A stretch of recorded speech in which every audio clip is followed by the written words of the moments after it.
Hello and greetings one more time from the Anshe Shalom Sukkah.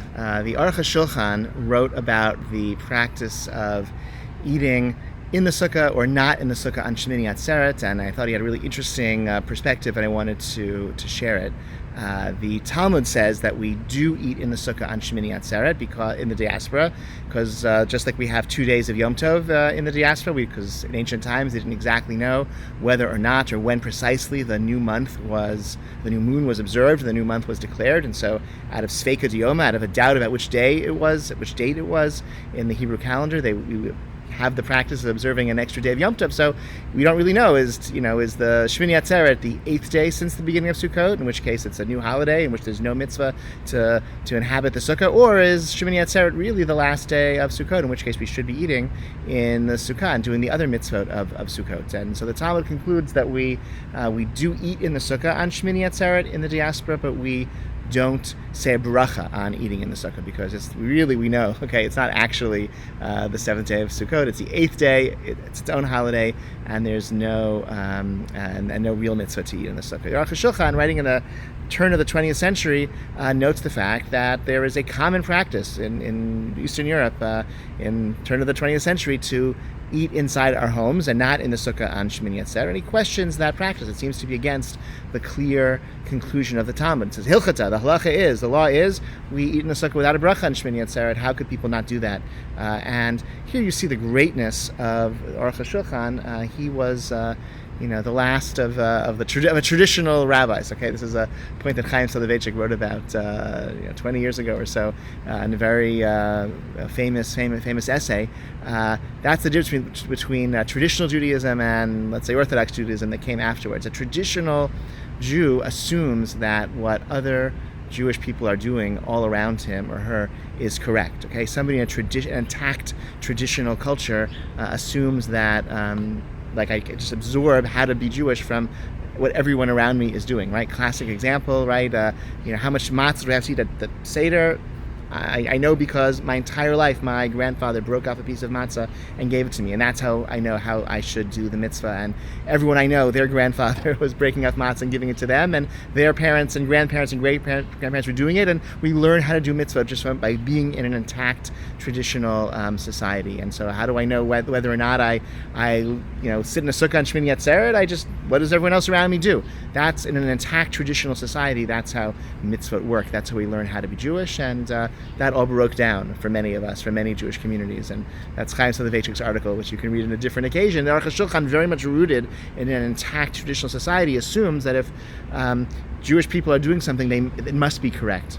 And so his job as a scholar is to justify, using his textual expertise to justify the common practice. And he comes up with a very interesting argument.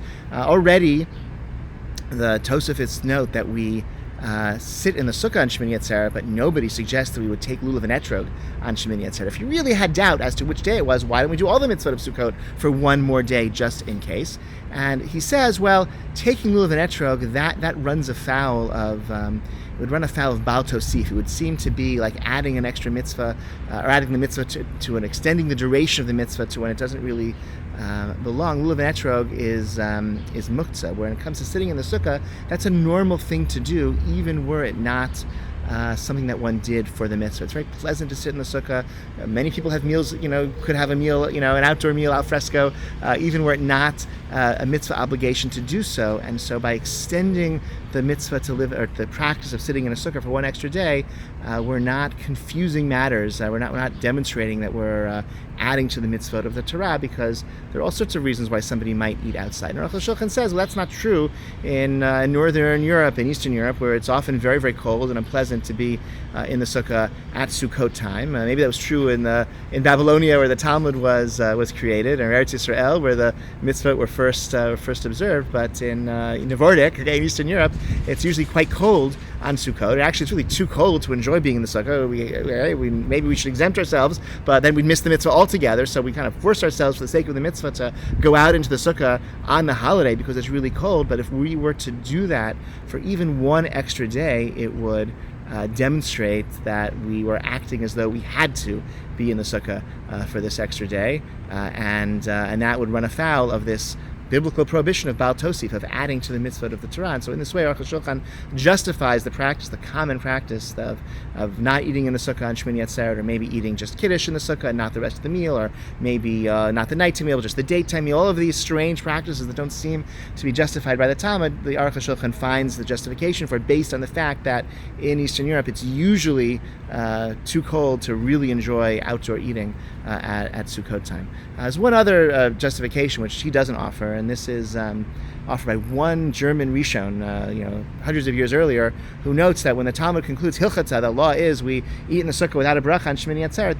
that's generally understood to be, or he understands that to be, and this is an understanding that has been endorsed and confirmed by contemporary academics. When these Hilchatas, the law is, sentences added to the end of Talmudic discussions are understood to be a later addition to the Talmud, a Gaonic addition. When the Talmudic passages were taught in the Gaonic, post-Talmudic, post-classical Talmudic academies in Babylonia, they would add on in a few locations, Hilchata, here's the law, just to give you a guide point for how the conclusion might be if it isn't otherwise, which often it isn't, usually isn't, readily apparent from the Talmudic discussion itself. And once we understand that is a later addition that was added on in one particular location, then the Sugya, the Talmudic discussion, still remains open, and it's not at all obvious in that way that the conclusion is that we should sit in the Sukkah without a bracha on Shmini Atzeret. And we know that there were German communities going very, very far back to the origins of the Ashkenazi community where they did not eat in the Sukkah on Shmini Atzeret, and that custom exists as well to this day.